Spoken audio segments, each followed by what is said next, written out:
Pessoal, sejam muito bem-vindos a mais um episódio do nosso ActiveCast. Esse podcast que foi pensado para você, para a gente trazer muito conhecimento, informação de qualidade e para ser a sua fonte de confiança para buscar informação. E hoje, o nosso episódio é com a famosa doutora Maura Rita Chioato. Doutora, seja muito bem-vinda. É um prazer poder te entrevistar hoje. Eu queria que você se apresentasse. Muito obrigada pelo seu gentil convite. É muito importante poder passar um pouquinho dos meus conhecimentos. Eu sou Maura Rita Chioato, sou médica psiquiatra, já tenho 33 anos, já corri aí um pouco aí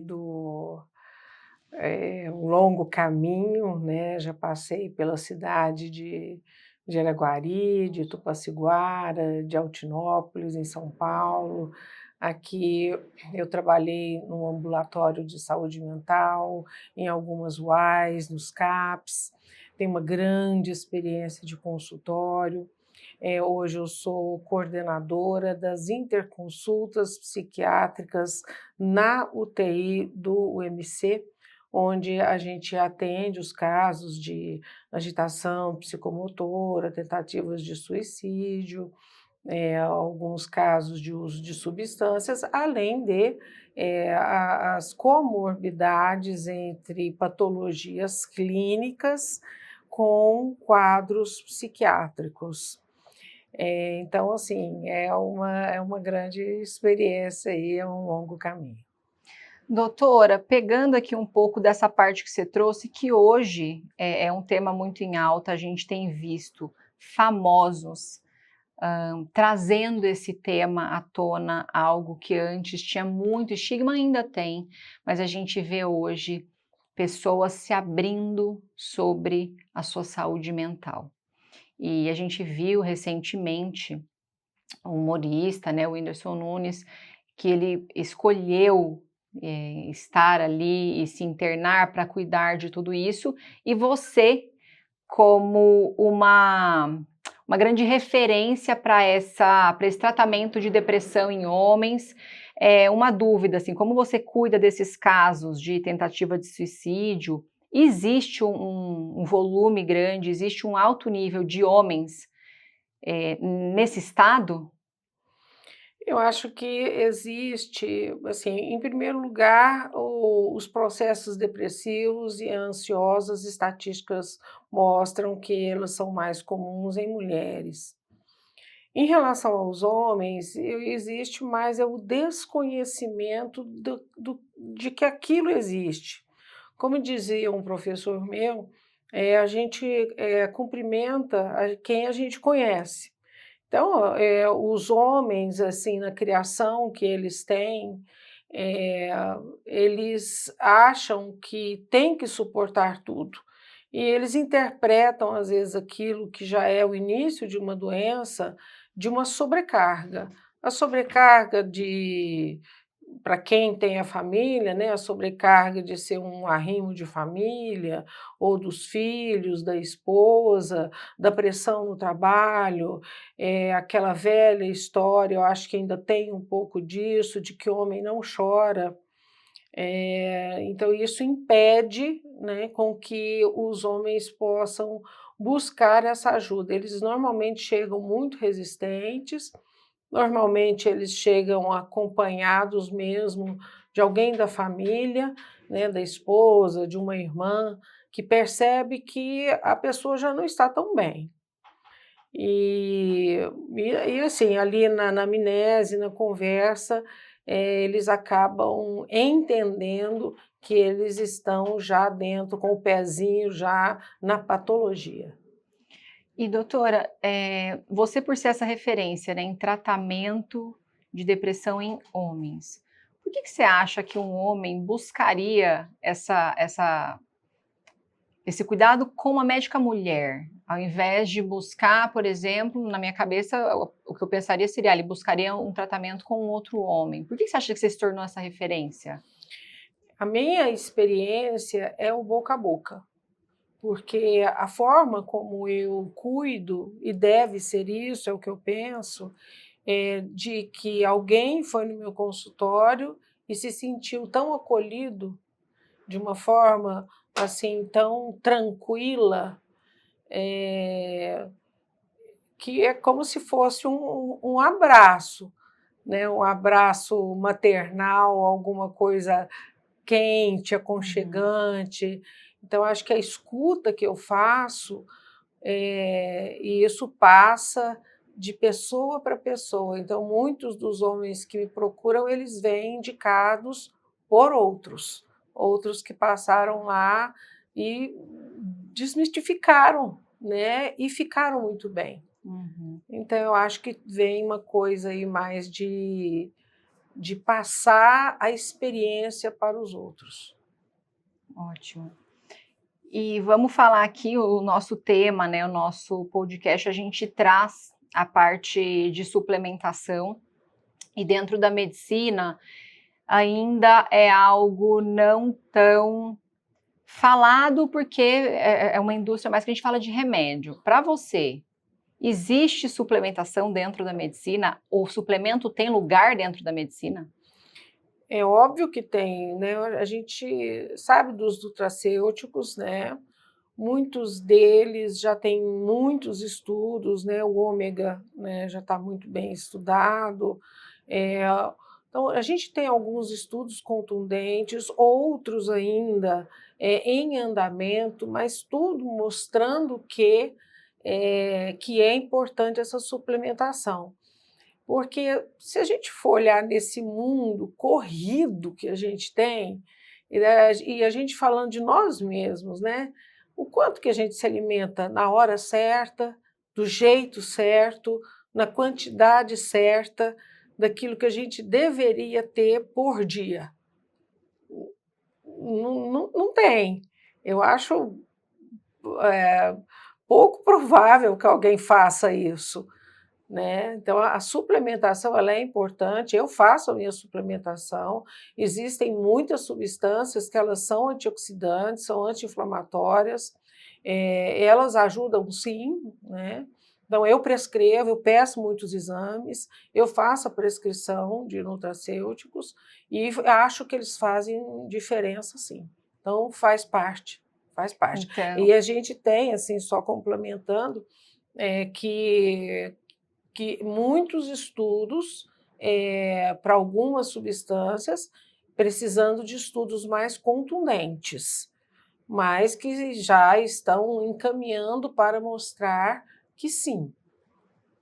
então você é uma médica, uma psiquiatra que pede exame. É claro, E por que eu estou falando isso? óbvio. Hoje a gente vê muito como a internet se tornou terra de ninguém, e esse é um dos motivos para o nosso podcast, é para a gente trazer informação de qualidade contra tudo isso que a gente vê. A gente vê muito, e eu vejo colegas da minha área, né, falando, eu vou falar um que eu vi recentemente, uma né, nutricionista. Então ela estava falando, o seu psiquiatra te pede exames? Porque psiquiatra não pede exames. E a sua depressão não era depressão, é deficiência de magnésio. Eu fiquei chocada, mas porque eu tenho o conhecimento de base, porque eu tenho uma mãe psiquiatra, porque eu tenho uma família de médicos, tenho todo esse estudo. A pessoa que não tem escuta aquilo, e era um post bem viralizado, muitos comentários, o quanto você acha que esse tipo de conteúdo, desse tipo de profissional, atrapalha a busca por um bom diagnóstico? Eu acho que cada paciente tem um médico que merece. Então, um post desse é um desfavor para a ciência, né? E eu acho que é um desfavor para a população, porque só quem é estudioso, né? O psiquiatra é um neurocientista. Nós estudamos essa complexidade absurda que são as redes neurais. Como é que dizer que depressão, que envolve vários circuitos, neurotransmissores, temos aí conhecidos os cinco, né, neurotransmissores, como serotonina, noradrenalina, dopamina, acetilcolina, histamina, mas já são descobertos mais de 100. Imagina como essa circuitaria neural, né, que regula o humor e outras, as funções cognitivas também, funções motoras, etc. Como dizer que depressão está ligado a magnésio? É um olhar simplista demais, é um desconhecimento absoluto do que é o ser humano e a complexidade que ele tem.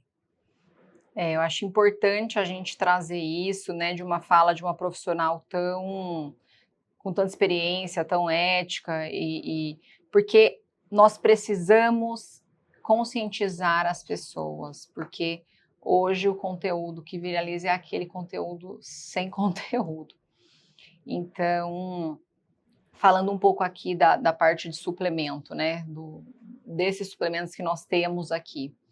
Uma coisa que eu acho muito interessante na minha área, que eu vejo, e por atender também pacientes psiquiátricos, né, na parte de nutrição e psiquiatria, é essa questão da cafeína, que é um suplemento muito usado, é uma substância muito usada, hoje ela é o psicoestimulante mais utilizado do mundo, e nessa área do esporte, ela é muito usada. A gente sabe dos benefícios, mas eu vejo muitos malefícios, tanto da parte gastrointestinal quanto dessa parte de ansiedade. E eu tô falando disso porque aqui a gente tem um pré-treino sem cafeína. Então ele foi feito por essa nova demanda de pessoas que estão tendo essa consciência desses malefícios. Então, o que você pode trazer para nós da cafeína e ansiedade? A cafeína é extremamente ansiogênica.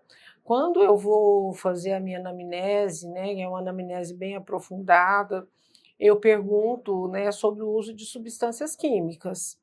Eh, Se fuma, se bebe ou se usa drogas. Eu falo drogas para a pessoa entender.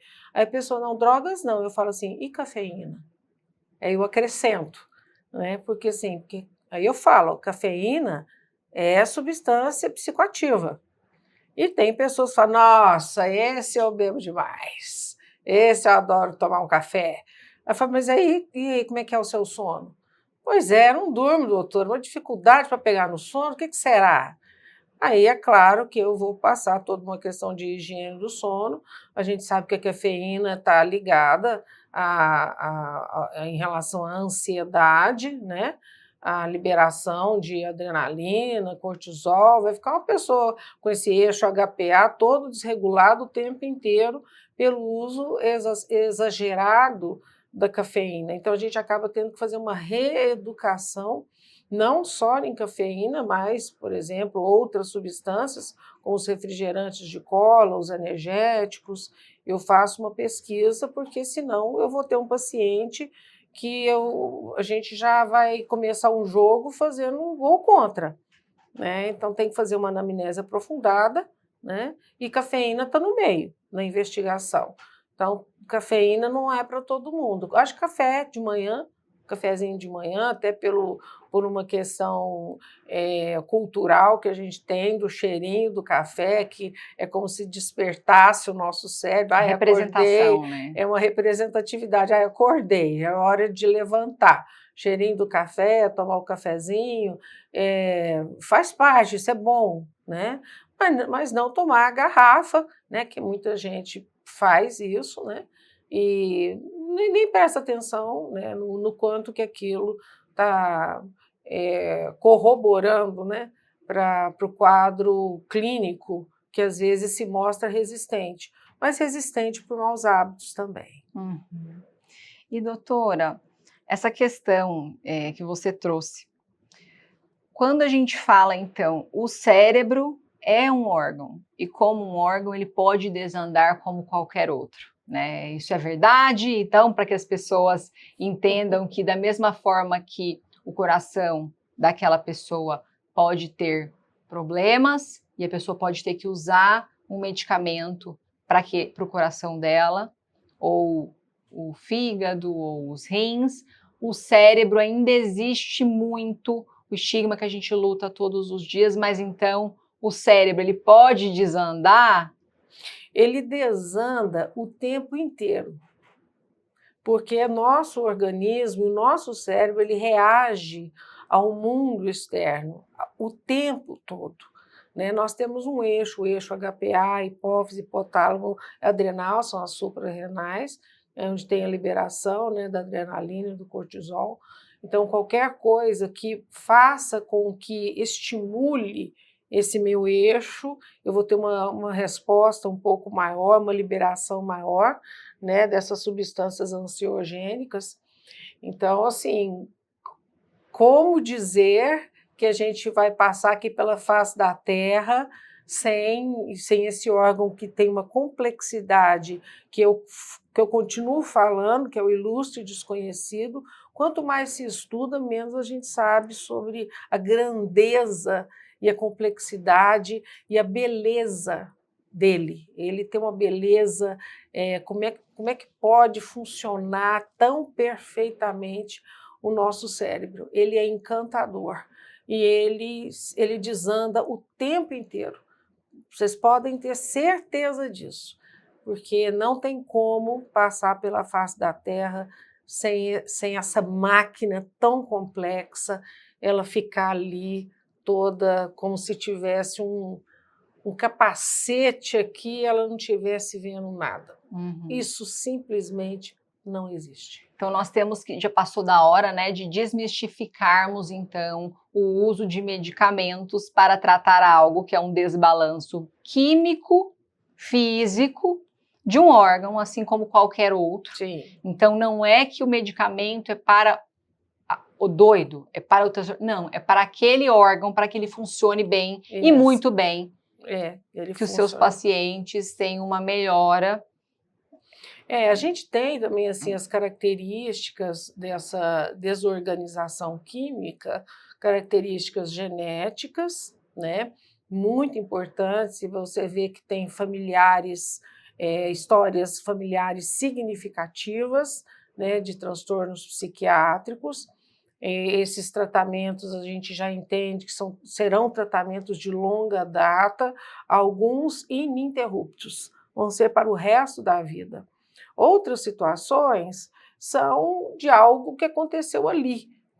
Por exemplo, eu fui assaltada na esquina e meu eixo HPA, ali naquela hora, ele já desandou e meu coração disparou, falta de ar, tremor, sudorese, sensação que eu vou desmaiar.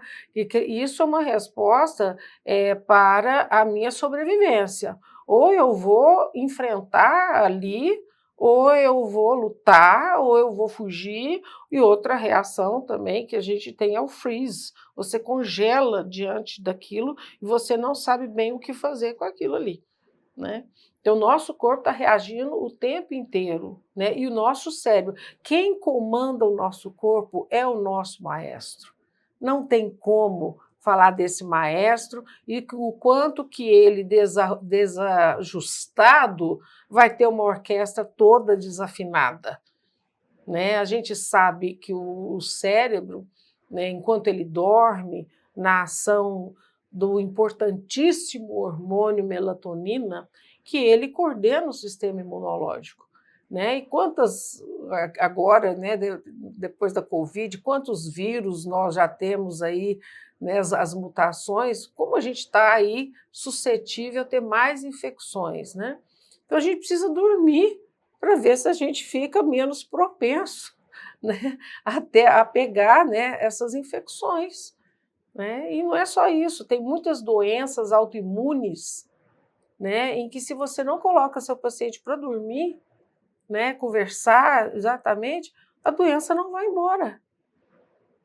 E tem doenças também, né? Eu já atendi muitos pacientes que achavam que estavam com uma doença grave, não, tinha problema, falta de sono. Falta de sono. O TDAH virou festa agora, todo mundo que não dorme, né, pega o celular até às 3 da manhã, no outro dia tem que acordar cedo, chega no consultório, pois é, doutor, eles mesmos, né, já fazem o próprio diagnóstico, né, pega lá um questionário, né, a No Google. RS18, ela no Google, né, e preenchem e já chega lá, que ó, já chega com o diagnóstico e já pedindo assim que ele quer já o Venvance, ou quer a, o dimesilato de lisdexanfetamina, não vou ficar falando o nome do remédio, né, ou então metilfenidato. Né? Então, eles já querem que prescreva, né? Mas aí vem aí uma anamnese aprofundada para fazer diagnósticos diferenciais. E isso tem muito hoje, né? Essa questão Ah, desse autodiagnóstico, e isso atrapalha a busca também pelo diagnóstico correto. o pessoal vem contaminado, né? Já achando que é. Ou a pessoa acha, ou o familiar dele já está achando que é. Uhum. Né? Então, a gente tem que ter uma anamnese aprofundada mesmo. Muitas pessoas têm, na realidade, é um diagnóstico, mas isso sempre existiu. O diagnóstico é que não era bem feito, né? Então, assim, quem tem o TEA, quem tem TDAH, o tratamento, na realidade, tem que ser iniciado na infância. Né? Porque todas as medidas preventivas de estímulo, né, para a criança que tem, até a adequação dela a um mundo diferente, né, que eles chamam de neurodivergente, né? Então, assim, a criança ela se sente muito mal, porque ela é diferente. Não quer dizer que ela é incapacitada. Né? Ela só é diferente e a família precisa entender isso, a escola precisa entender isso para que a gente tenha seres humanos que não vão desenvolver, né, as comorbidades que acontecem com tanta frequência nesses casos, que é de depressão, ansiedade, porque eu vejo um colega meu que está deslanchando na faculdade e eu não. E quando ele começa o tratamento, Ah, é outra coisa. O mundo muda. O mundo muda e é muito emocionante. É muito emocionante. O paciente, quando ele muda e ele fala: Nossa, hoje eu atendi a paciente, passei na prova da OAB, que já estava há muito tempo, né? Quer dizer, a gente fica emocionado uhum, de saber que você está contribuindo ali para aquela vida, né? E é muito emocionante. acho que um ponto importante para a gente falar aqui para o pessoal, então, disso, é sobre tomem cuidado com a rede social e o conteúdo que vocês consomem. Porque aqui, essa questão do autodiagnóstico do TDAH da pessoa ali que não tem conhecimento nenhum. E os coaches que falam para você, trabalhe enquanto eles durmam, né? Durma 2 horas, 4 horas por noite. Talvez o TDAH que você acha que você tem, o uso do medicamento que você começou a usar, é simplesmente falta de sono.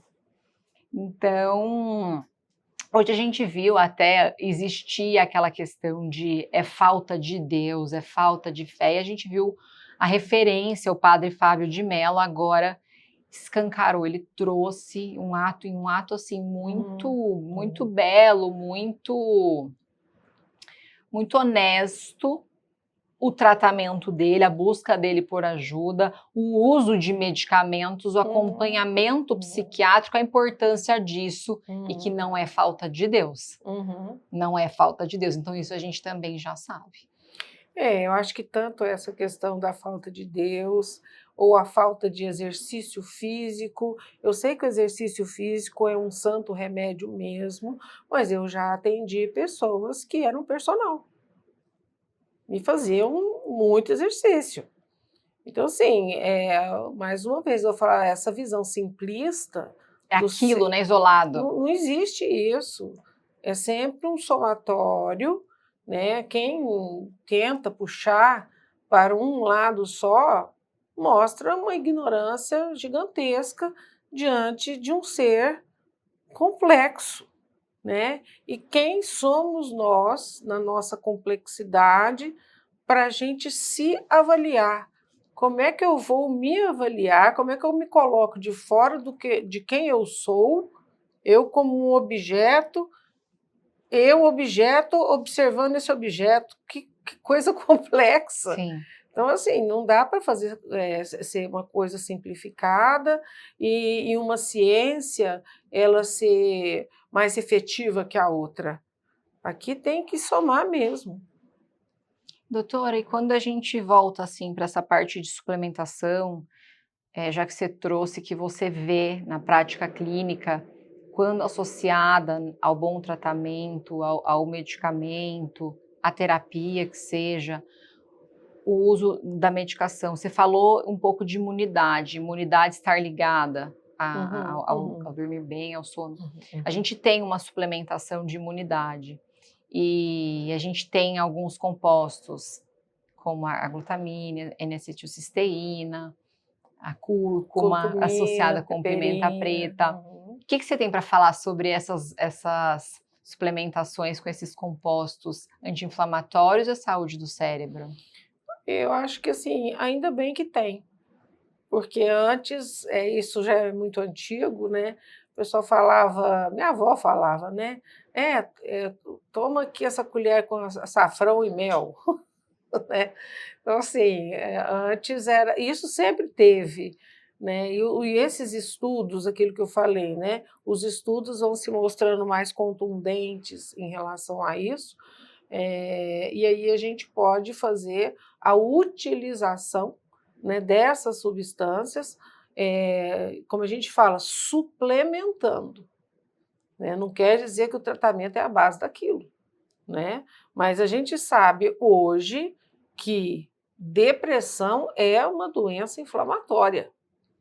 Então, se a gente tem substâncias como acetilcisteína, você pode usar, né, curcumina, você pode usar para aquele organismo, para que ele diminua essa parte inflamatória, assim como quantos pacientes, né, obesos também com depressão, aí você junta obesidade e depressão, você tem que fazer alguma coisa em relação a pesquisa também, de pedir exames e marcadores, né, de inflamação, né, e você faz, eu faço, né, a prescrição desses suplementos aí com ação antioxidante e anti-inflamatória. É claro que eu faço. Doutora, isso que você trouxe sempre foi algo que eu tive como um questionamento acerca de obesidade é inflamatória, nós sabemos disso. E se a obesidade é inflamatória, o uso de medicamentos que levam ao ganho de peso não é algo desejável. Sim. Dentro da psiquiatria, a gente sabe que existem alguns medicamentos que podem levar ao ganho de peso. Uhum. E você é uma médica diferenciada que cuida de tudo isso, tem essa visão mais ampla, atua com uma nutricionista diretamente, foi buscar tudo isso.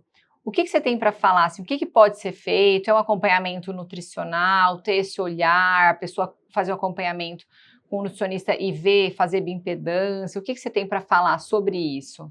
O psiquiatra, ele não pode andar sozinho. Ele tem toda a área médica acaba tendo alguns outros profissionais que agregam. Então, o psiquiatra, ele anda junto com o psicoterapeuta, ele anda junto com o nutricionista. Psiquiatra que não tem um nutricionista junto, como que faz para usar, por exemplo, uma olanzapina, uma clozapina, o próprio lítio, se você vê o seu paciente aumentando o peso dele, você gerando nele uma patologia, né? Que é o Exatamente. sobrepeso virando obesidade, e muitos pacientes não têm muito a consciência, né? O paciente esquizofrênico, por exemplo, para ele ter essa consciência de que ele precisa comer melhor, aí você tem que fazer o trabalho com a casa. Aí os familiares têm que modificar o hábito alimentar para que aquele paciente siga também comer aquilo que tem na própria casa, né? Então, essa ligação com a nutrição, ela é básica na minha concepção. É básica, mas não é feita, porque eu tive essa consciência a partir de você, quando você trouxe: olha, existem medicamentos que levam ao ganho de peso. E muitos psiquiatras não falam isso para os pacientes. E muitos pacientes ganham peso sem saber que foi a medicação. Muitos assim, a maior parte das pessoas que eu converso e de pacientes que eu atendo, olha, esse medicamento leva a ganho de peso. O quê? Usa tantos anos, ganhei tantos quilos desde então. Então, você ter essa consciência, eu acho que é um marco e algo que deveria ser repostado, as pessoas deveriam fazer isso, pegar você de exemplo, para que os psiquiatras tenham esse entendimento de que não é isolado, não é ele fazer a parte dele e esquecer que se esse medicamento vai levar a um ganho de peso, tornar esta pessoa obesa não é a solução. E não estou falando só de parte física, que a gente sabe de todos os problemas que esse corpo inflamado acarreta, mas a parte mental. Eu vejo que esses pacientes que chegam de outros profissionais chegam mal, aquela mulher que olha de frente para o espelho, aquele cara que não tem mais aquela virilidade que perdeu. Então isso é muito importante, isso que você faz. Eu já, quando tem uma prescrição, ou os próprios transtornos alimentares também, né? Que chegam ali, num transtorno alimentar, você precisa de ter um nutricionista junto. Não adianta você prescrever só uma medicação, né? Se o seu paciente não mudar hábitos alimentares também, né? E a maioria dos psicofármacos, para alguns transtornos psiquiátricos, eles aumentam o peso, sim, é sabido. Então, eu já encaminho, e é uma pena que nem todos os pacientes, quando eu faço o encaminhamento para nutrição, é uma pena que eles não considerem isso da forma tão séria quanto a gente está falando aqui. Aí eu pergunto, você já foi no nutricionista? Ah, não fui. Ah, não deu para ir esse mês, ou aconteceu alguma coisa. Não conseguem visualizar ainda o quanto isso é sério. Enxergar a importância desse profissional e desse acompanhamento. Isso é uma coisa que, na minha prática, isso é uma coisa que, assim, fica uma pedrinha, né, uma pedrinha no sapato, porque você vê que o paciente está engordando, está, né, e se inflamando, e fala, olha, você já procurou um nutricionista? E não. Então, se você faz tratamento psiquiátrico, se você tem depressão e ainda não buscou, vai buscar um psiquiatra ou já está em acompanhamento, está ganhando peso, está em obesidade, comenta aqui que a gente tem algo para você, você pode ser acompanhado por uma equipe multidisciplinar, isso existe e isso é importante. Agora eu quero falar também, voltando aqui, outra coisa que eu quero falar para o pessoal, esse suplemento, gente, eu quero deixar aqui agora para que vocês provem. A doutora Maura Rita trouxe aqui a importância dessas substâncias anti-inflamatórias. Sim. E aqui nesse nosso suplemento, no Active Immunity, que é o Active Immunity, a gente tem substâncias anti-inflamatórias que atuam tanto na parte intestinal quanto na parte cerebral. Então, é um suplemento importante. Aqui a gente tem a glutamina, que já foi muito falada, a gente tem cisteína, tem beta-glucana, que são fibras importantes para o nosso intestino. A gente sabe da linha bidirecional entre intestino e cérebro. Vitamina C, curcumina, associada à piperina, zinco, selênio. Então, existia o morning shot que as pessoas faziam de manhã, eu não sei se você já chegou a fazer, tinha que pegar a cúrcuma, tinha que pegar o limão, tinha que pegar ali o gengibre e fazia aquela bagunça. E o sabor também não era muito bom. Então, muita gente, quando existiu, foi uma onda assim, rápida, essa onda do morning shot. E ter um suplemento, além da praticidade, você leva para qualquer lugar, ele tem os compostos ali na dosagem que a gente precisa. Então, é algo assim, é uma coisa que eu quero que vocês façam, eu quero que vocês experimentem e depois comentem aqui pra gente. Porque é gostoso e vai fazer Eu muito bem gosto. para você. Eu acho bom. Não precisa ter receio de que o gosto vai ser ruim, porque não é. É muito saboroso. A gente conseguiu fazer um suplemento bom e que faz bem, que tem eficácia. Porque isso é importante também. Doutora, então, falando um pouco aqui de depressão, quando a gente vê outros profissionais médicos, mas não especialistas, fazendo prescrição de medicamentos psiquiátricos, não sabendo descontinuar esses medicamentos, ou não sabendo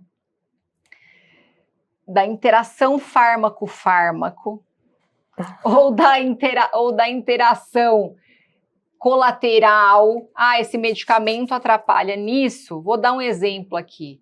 Um estimulante, um Venvance ali, o paciente tem que emagrecer, vamos jogar um Venvance, vamos jogar uma bupropiona num paciente ansioso. O que você vê, doutora, na prática clínica disso? Um perigo. Eu acho um perigo, porque num paciente ansioso, você vai ver uma piora significativa da ansiedade dele. Agora, num paciente com transtorno afetivo bipolar, você pode ver uma virada maníaca. E assim, a fase maníaca é uma fase em que o paciente ele tem um comportamento muito desinibido, e ele pode entrar em comportamentos de risco por causa das compulsões, compulsão alimentar, aumentando muito o peso, compulsão por compras, a pessoa fica endividada, ou ela vende uma fazenda por preço de banana, ou ela tem uma compulsão sexual e faz um sexo não protegido com o risco, né, de se contaminar com alguma doença sexualmente transmissível. Então, ou ser uma pessoa, por exemplo, um advogado, por exemplo, eu lembro de um advogado que ele subiu em cima da casa, né, gritando, e ele era uma pessoa conceituada, né? Então, assim, esse paciente ele deveria estar, assim, protegido, né? A gente tem sempre que proteger o paciente até essa fase passar. Quer dizer, coloca uma medicação em pacientes que podem gerar, né, você não sabe do histórico dele, desencadear quadros assim que são muito sérios, né, não só da piora da ansiedade. Em relação às interações medicamentosas, é perigosíssimo isso também, a gente tem que alertar, né? Se você não sabe fazer, encaminhe. Por que não? Por que não pode encaminhar para um psiquiatra? Qual que é o problema do colega, do clínico? Qual que é o problema de encaminhar para um psiquiatra? Nós existimos, nós estamos aqui, nós somos especialistas nisso. Para que vai prescrever? Eu vejo, às vezes, prescrição bomba atômica, né? Eu chamo de bomba atômica porque, assim, prescreve remédio para tudo. É como se O para fosse... acordar, o para dormir, o para existir. Eu nem digo isso, porque acho que isso já virou uma frase um pouco assim, batida, mas como eu não sei qual que é o diagnóstico, não é porque é para acordar e para dormir, porque como eu não sabe bem qual que é o diagnóstico, coloco todos os tipos de medicamento, né? É como se assim, o cérebro tivesse as fechaduras e você prescrevesse aquele tanto de chave. E às vezes lá naquele cérebro específico é só uma fechadura que está alterada. Não é bem assim. Ou talvez nem tenha essa fechadura para essa chave. É o exemplo do paciente hoje que foi falando que tinha TDAH, só que com filhos pequenos, né? Ali não teve prescrição para ele. Foi uma higiene do sono, né? Porque ele está com um filho de 1 ano e pouquinho, tal, então não tem prescrição, não tem chave ali para ele. né? Então, assim, quando eu vejo a bomba atômica, a prescrição atômica, né, aquela coisa, né, eu falo, poxa, da onde veio? Né? E assim, aí quem vai cuidar é a gente. Aí a gente cuida daquilo que tem coisas que eu já presenciei mesmo, que são perigosas, como eu trabalho ali na UTI, já eu sou testemunha ocular do perigo que isso é. Então, Isso é uma verdade. então é importante aqui, falando tanto para pacientes quanto para profissionais, tanto para médicos. Quando forem fazer a prescrição ou o uso de medicamentos psiquiátricos, entendam que quem entende da medicação é o psiquiatra, porque como eles são usados de forma off-label, o médico prescritor, ou a pessoa que vai lá e compra porque o amigo está usando, está entendendo do motivo que ele quer emagrecer, ele quer perder peso, ele quer não comer mais tanto doce. Mas quem entende de tudo aquilo ali é o psiquiatra, então busque um psiquiatra, busque um psiquiatra. Doutora, você estava trazendo esses relatos, e eu lembro de um dia que você comentou um caso que eu achei, né, eu fiquei chocada e eu queria que você trouxesse. Você falou de um paciente seu, homem, que estava sendo tratado por um pseudo. O médico se dizia psiquiatra, estava tratando esse homem. Um diagnóstico que não estava dando muito certo e era um ginecologista. Conta pra gente essa história.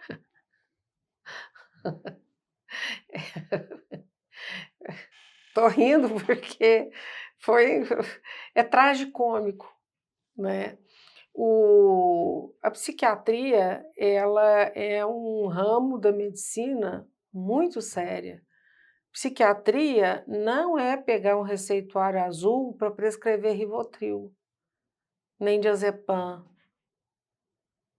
É claro que os médicos, eles têm uma noção do que é uma sertralina, um oxalato de estalopram. Ok, isso é prescrito, não tem problema. Assim como eu, por exemplo, se eu vejo um exame que tem uma alteração ali na tireoide, eu posso iniciar uma levotiroxina, mas eu não vou ficar com esse paciente, eu vou encaminhar para o endócrino, né? Então, assim, como é que a gente faz, Pirdi? A questão do ginecologista Tá. tratando. Essa questão foi inclusive num dos pacientes que estavam internados. Ele teve uma virada maníaca, né? Eu perguntei para a família se ele estava em tratamento. Falou, não, sim, está com o doutor fulano, está em tratamento psiquiátrico, sim. Eu falei assim, mas que estranho, ele tem, pela anamnese que eu tinha feito, ele tinha um transtorno afetivo bipolar, e por que que ele estava usando um antidepressivo, que foi o que fez ele fazer a virada maníaca, e como ele ficou muito agitado, ele ficou agressivo, ele acabou sendo internado. E eu fui olhar no CFM, né, que é onde a gente olha, né, no Google tem, Conselho Federal de Medicina, busca médico, né, e eu fui olhar, uai, mas então esse psiquiatra, deixa-me ver, né, o que está acontecendo aqui. E o RQE dele era de um ginecologista. Então era um paciente, um homem, e o RQE do profissional era ginecologista.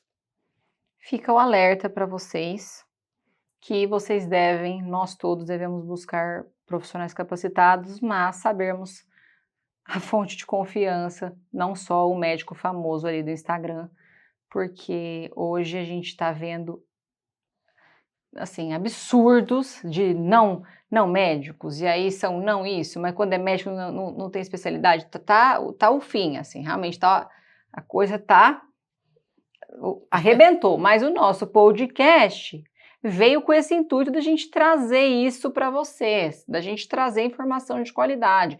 Então, pessoal, quando eu falo do detox, que detox não é só de alimentação, é isso mesmo. Detox também é do que você segue, das pessoas que você segue, dos conteúdos que você consome. Parem de dar palco para pessoas que, pelo amor de Deus, A galera ali quer o suplemento da menina que faz jogo do tigrinho, gente. Por favor, vamos procurar profissionais sérios, porque a gente não está falando balela. A gente está conversando com uma profissional que trabalha na UTI, de pessoas que entraram nessas e chegaram na pior, porque isso acontece. Acho importante, doutora, você trazer isso, você explicar que isso acontece, que a pessoa vai parar numa UTI, que a pessoa pode morrer por conta disso. É algo, assim, chocante, assim, de ficar, assim, sem palavras. Mas é algo que o que que a gente pode fazer? Né, não é algo que a gente pode sair gritando aos 4 ventos. Existe, da minha parte, um lamento, porque, assim, como eu formei há 33 anos, né, a UFO, né, os nossos professores, eles eram muito rígidos, né, então, assim, a nossa formação, se faltasse um ponto ali, você não passava de semestre não, né, então ali você tinha que estudar mesmo, sabe, você tinha que saber mesmo, cada cadeira que você passava, né, você tinha que entender. Psiquiatria sempre foi algo que eu quis desde os meus 15 anos, mas quando eu tive que passar pela pediatria, eu passei pela pediatria, né, passei pela cirurgia, né, a cadeira de cirurgia, né, não foi muito fácil, mas teve esse enfrentamento. Você viver na pele mesmo, fazer uma faculdade de medicina que exige de você 100%. 100%, e você tem que estudar muito, porque é muita coisa para saber, muita. Você se enche de informação durante a faculdade inteira, para depois você escolher, né, uma área, se você quiser, ou se você quiser se manter como um clínico, você vai, o que seja, mas a maioria acaba escolhendo uma área em que você deve fazer sua residência médica. Residência tem que prestar uma prova. A prova é mais difícil do que passar no vestibular, né. Então, assim, a prova ela é difícil, né, são residências que duram de 3, né, psiquiatria 3 a 5 anos, como a neurocirurgia. São várias e várias, eh especialidades médicas que têm que manter o valor, né, de fazer valer um curso de 6 anos, né, que você vai a sua juventude ali, né, e depois um resto dela fazendo uma residência, é residir. Você reside lá dentro daquela área que você escolheu. Então você reside dentro do hospital psiquiátrico, né, e você vê de tudo, né, todas as doenças possíveis e imagináveis você vê dentro do hospital psiquiátrico, né. Então, assim, fazer às vezes uma pós, se você nunca entrou dentro do hospital psiquiátrico, eu acho, né, e isso vale também para as outras especialidades. Isso é porque eu sou psiquiatra, eu estou falando especificamente, né, mas isso vale para essa questão da seriedade, da medicina. E como eu estava falando, de 30 anos atrás, eu só lamento, porque eu vejo uma decadência, né, daquilo, da qualidade, né, da medicina. Como eu trabalho ali, né, tem muitos residentes ali na UTI, né, e são meninos dedicados, né, eu chamo já de as minhas crianças. "E aí, crianças, tudo bem?" Né, então ali você vê que ali tem formação mesmo. Existem bons profissionais, então a gente quer Claro, dizer que existem existem bons demais. profissionais, não é também para a gente perder toda a esperança no mundo, mas sim, nós sabemos que foram abertos milhares de cursos de medicina, hoje formam-se milhares de médicos e vemos, um dia nós fomos ao CRM e o homem, o cara que trabalhava lá falou, nossa, os textos e os e-mails que eu recebo destes médicos, eu nunca vi um português tão ruim na minha vida. Nós vai. Nós, é. É. Ele A mostrou, gente estamos, ele mostrou, né, para nós, ele mostrou uma frase. de médicos. Então, temos hoje profissionais muito ruins, temos, mas existem os bons profissionais. Então, busque os bons profissionais. E a gente também está trazendo o ensinamento para que vocês possam saber como buscar bons profissionais. E é o que eu vejo ali, né, nessa convivência ali com o pessoal da clínica, tem que ter muito amor mesmo, né? Tem que amar demais a profissão, ela é muito exigente. Existem pessoas muito dedicadas, muito estudiosas, então temos excelentes médicos sendo formados no meio aí desse meu lamento que eu falo aqui. Tem sim, tem muita gente boa aí, muitos colegas, além dos nossos professores, né? Então, assim, eu gostaria que o mundo tivesse um pouco diferente em relação à qualidade aí das faculdades aí que estão lançando no mercado, né? Aí pessoas que acabam resvalando assim nessa medicina em que as pessoas se dedicam tanto, né, fazem muito, e chegar ao ponto do desrespeito ao médico, porque tem médicos que também não se dão ao respeito. Né? Como eu já vi ali, um médico foi alcoolizado atender numa UPA, não é aqui em Uberlândia, né? Isso é um lamento, né? Então, você faz essa comparação, a gente lamenta isso. Então, pessoal, hoje é médico falso, é suplemento falso, a gente está num mundo, é Pix falso, é WhatsApp falso, é mensagem do Detran falsa. Quais que são as? É Detran, que a gente está recebendo todo mundo agora, que está todo mundo pagado dos bancos, é muita coisa falsa. Mas aqui nós estamos para poder trazer informação de qualidade. Então, busquem fontes confiáveis. Mais uma vez, eu repito, busquem fontes confiáveis. Parem de seguir pessoas, parem de dar palco para idiotas, porque senão você vai se tornar uma pessoa dessa também. Você vai ser enganado, mas é muito enganado. Mas será que as pessoas não gostam disso, de serem enganadas? Porque quem tá se identificando com aquilo fala a mesma língua, né? Porque uma pessoa que não fala aquela linguagem não suporta aquilo. Doutora, e trazendo um pouco disso, então, você polemizou um pouco, vamos dar uma polemizada aqui.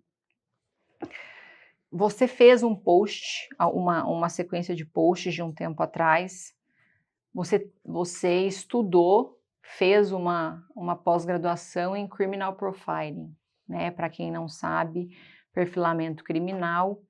Então, a doutora Maura Rita estudou ali o cerne, o cérebro e o entendimento do comportamento humano de psicopatas.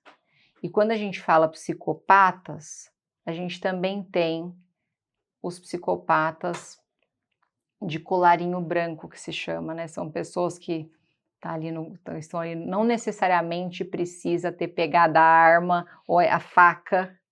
O serial killer é o extremo, né, da psicopatia, né? Mas, assim, psicopatas são aqueles que nós convivemos com mais psicopatas do que nós imaginamos. Isso está ali no nosso ambiente de trabalho, né? Um olhar um pouco mais aguçado, a gente consegue visualizar quem tem esse comportamento, porque são pessoas que têm um vira-casaca assim, muito rápido, né? Faz tudo para chegar onde quer, sem se importar com o que o outro está sentindo, né? Então, se ele quer aquele objetivo, ele vai passar por cima de todo mundo para ele chegar lá, custe o que custar. E eu estou trazendo esse tema também por essa demanda, né, de pacientes homens que buscam você, que buscam esse nosso atendimento e, e que nós tivemos contato de que, talvez essa frase seja polêmica, mas de que as mulheres nem sempre são as vítimas. E aqui o que eu quero trazer é, é que muito desse mundo, né, do feminismo, de toda essa bandeira que é levantada, ela causa, e aqui nós não estamos falando de um achismo, não estou falando isso, a minha opinião como uma menina de 30 anos, ai, quem é ela? Não, eu estou falando dos casos que você atende de tentativa de suicídio, de toda a sua experiência, dos relatos de paciente que nós temos. O quanto estas mulheres, que daí não é, você vai poder explicar melhor para nós, não é um sofrimento mental, é um transtorno de personalidade, é uma maldade dessas mulheres, e o quanto isso atrapalha as mulheres que de fato estão em sofrimento. Porque levanta a bandeira, mas as mulheres manipuladoras, ruins, usam disso, acabam com estes homens, mas as mulheres que de fato precisam, continuam ali naquela dificuldade, não conseguem voz e não conseguem sair disso. Eu queria que você trouxesse para nós tanto esse olhar da diferença do que é o sofrimento, que é o que você trata, e do que é o transtorno mesmo de personalidade, o que não é o sofrimento mental e que daí é a maldade. E é um assunto muito complexo, é muito difícil de fazer essa explicação. Eu uso muito a palavra simplista, então não dá para fazer uma qualificação de assim, eu olho e eu já estou sabendo. Não é bem assim. Eu sei que as pessoas que têm um lado, né, dessas personalidades, né, que sejam antissociais ou narcisistas, é só dar uma olhada no caminho que elas traçaram na vida delas, né, buscar um pouco da história delas, porque normalmente elas deixam um traço, um rastro de destruição. Então, se você for olhar a história dela, então você tente buscar um pouco da O história. modus operandi continua. Idêntico, idêntico. Que normalmente não são pessoas que deixam traços bons, né, da bondade, passei por ali, fiz isso positivo, as pessoas são agradecidas porque eu fiz, porque eu sou assim, não porque eu vá ganhar, é porque eu sou assim, então eu funciono assim. É aquela história de normalizar, que tem muita gente postando, normalizar, buscar os ex-relacionamentos da pessoa, ter uma conversa e entender o que aconteceu ali. Hoje tem muita gente falando disso, porque a pessoa vive esse relacionamento, quando vai buscar o passado, foi assim com todo mundo, a pessoa é aquilo. Você vai, uma hora, e isso acaba vindo à tona com o tempo. Porque na hora que eu falo que a pessoa deixa um rastro de destruição, ela deixa.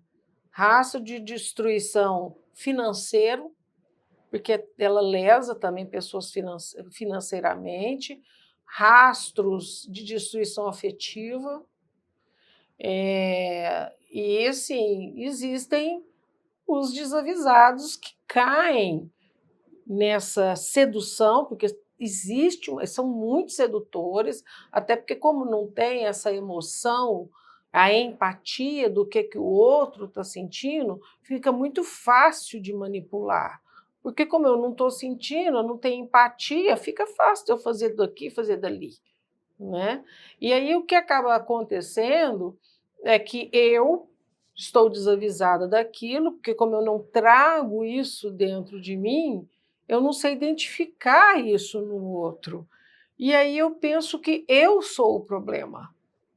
Eu sendo o problema, então, eu que tenho que mudar, eu que tenho que agradar, eu estou fazendo algo errado. E olha como isso é perigoso, porque se eu estou fazendo algo errado o tempo inteiro, então eu não presto para nada.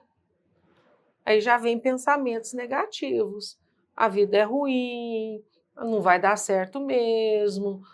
E as pessoas têm um certo comportamento repetitivo, né? Para quem não teve aquele exemplo da família, né, de relacionamentos saudáveis, de repetir o relacionamento que não é saudável, né? Relacionamentos que são negativos, são ruins. Então passa de um ruim para outro. Então eu sou sempre o ruim, não é. Eu escolho sempre aquilo que me faz mal.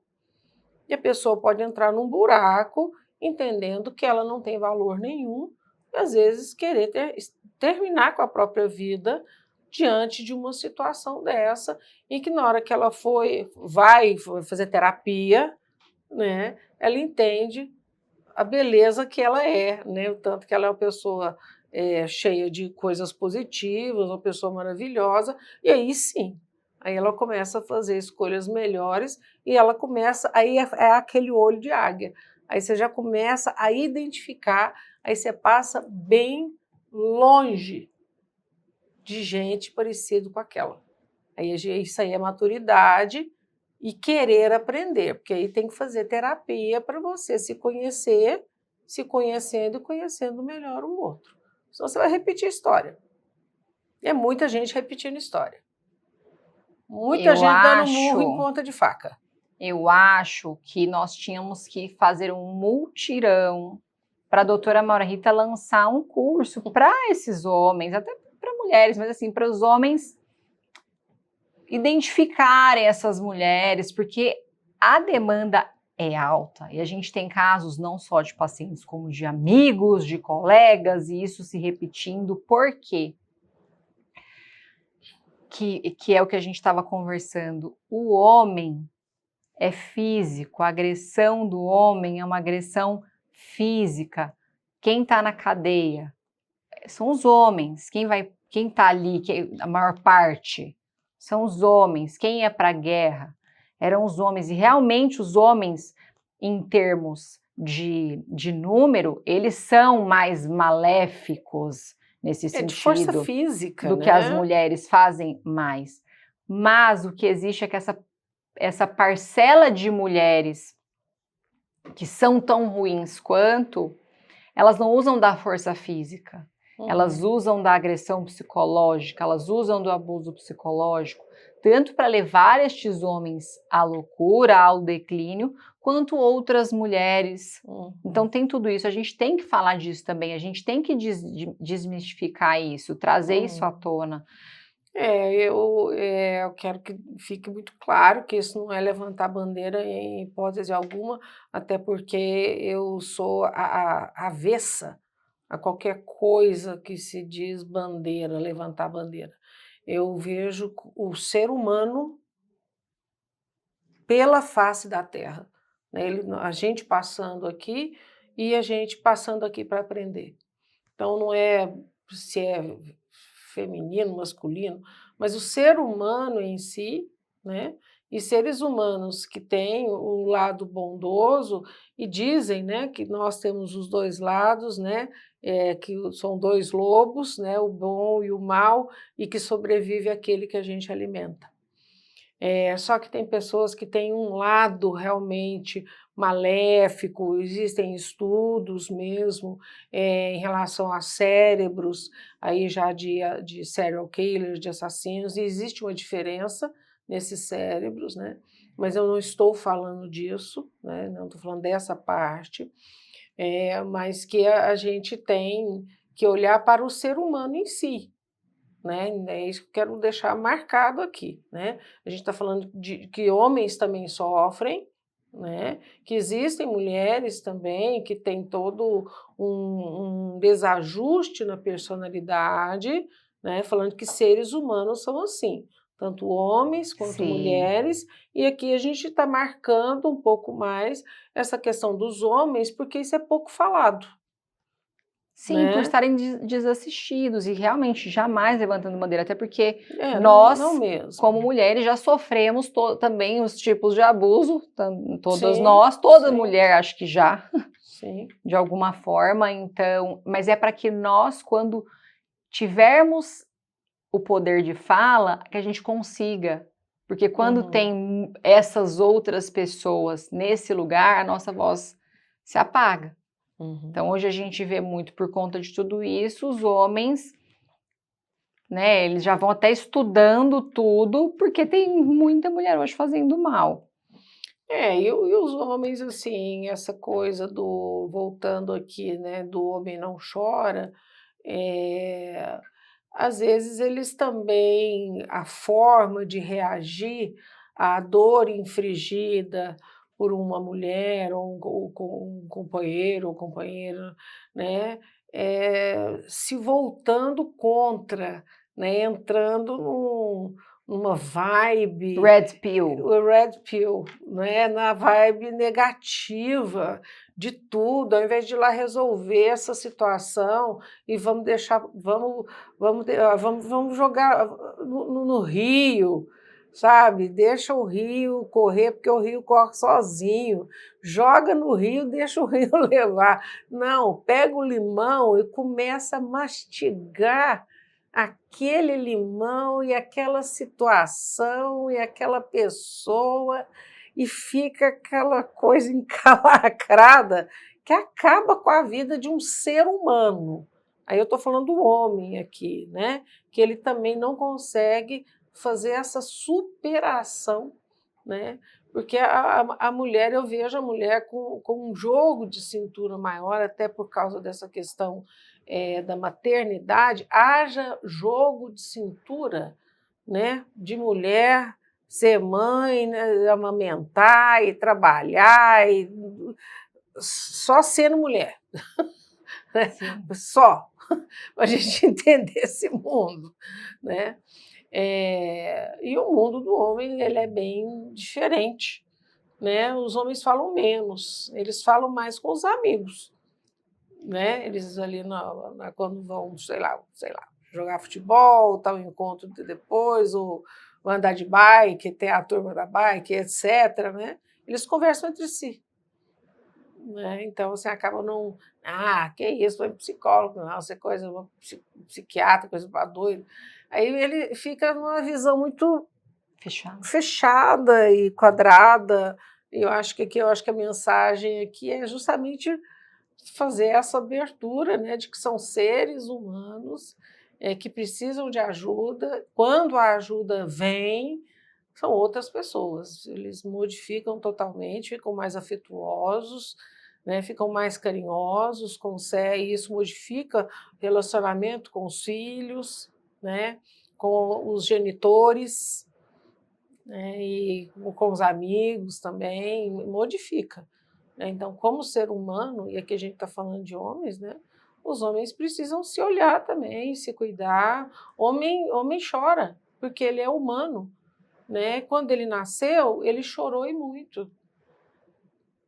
E continua chorando, né? E eu quero dar um recado aqui para os homens que consomem conteúdo Red Pill, acho que como a gente falou disso, que aqui do lado de uma neurocientista, de uma profissional que estuda o cérebro, para quem não sabe, né, o que é Red Pill, existem homens, e a maior parte desses homens bem estruturados, bem financeiramente, né, os que eu conheci, lesados de alguma forma e que consomem muito conteúdo para denegrir a mulher. E eles fazem isso para abarcar essa dor que eles têm com aquela mulher. Mas, pessoal, isso só vai piorar essa dor. Você vai continuar tendo raiva, você vai criar mais raiva e isso não vai resolver. Então, isso aqui é um recado que eu acho importante a gente dar. Então, porque eu acho que vai surgindo os homens que não gostam de mulher. Aí eu não estou falando de uma questão sexual, não estou falando de homossexualidade, homoafetividade, ou até homoafetividade, porque o afeto está mais voltado ali para meus amigos, em que Do eu que para essa converso, mulher que ele tem do raiva, que a mulher que ele tem raiva, ou outras que poderiam vir que não são trazer aquilo. isso, que não são aquilo, e que trazem o afeto, né? Então, assim, são os homens que odeiam mulheres. Sim, E isso também é uma... Que troca é essa que ele quer? que é complicado. Isso complica mais ainda as relações, essas relações desse nosso mundo novo aqui, que já é muito complexo, né? Que não tem já muitos parâmetros, muitos princípios. Isso complica mais ainda, né, os nossos relacionamentos, para que eles se tornem relacionamentos saudáveis, e eu acho que principalmente de crescimento, de crescer um com o outro.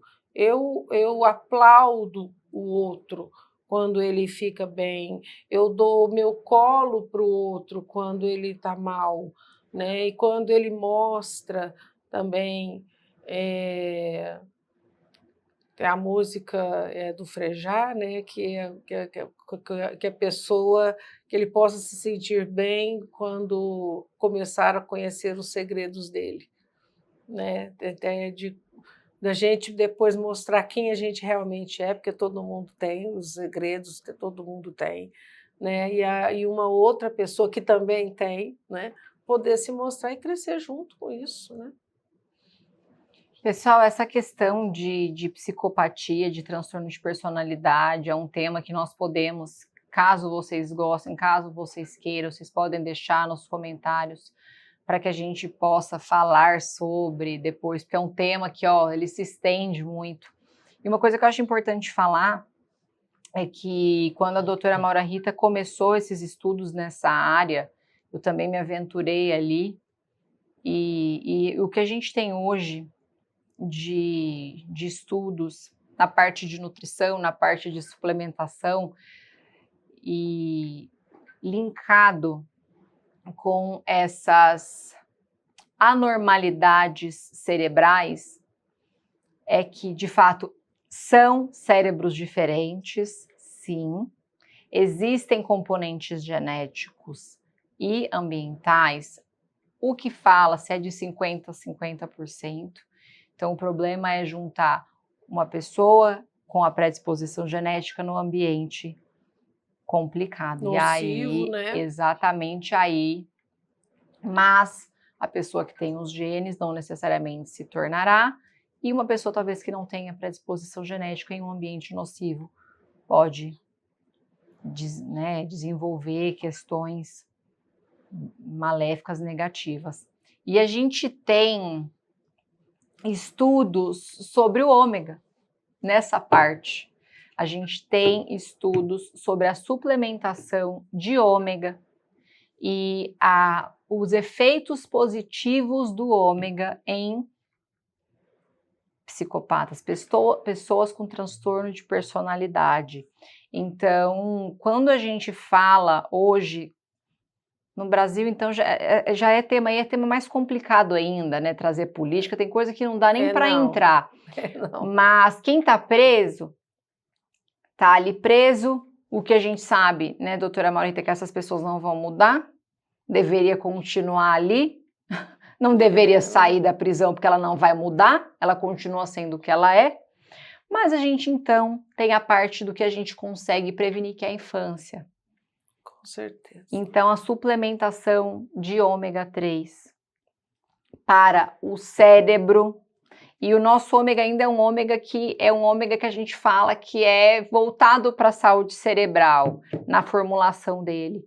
Então, essa suplementação de ômega 3 na infância, né, nos adolescentes. Então, se o seu filho demonstra ali algumas atitudes não tão condizentes com o que é esperado, alguns transtornos. Quais você poderia trazer, doutora, desses transtornos que a gente poderia já ver na adolescência, talvez?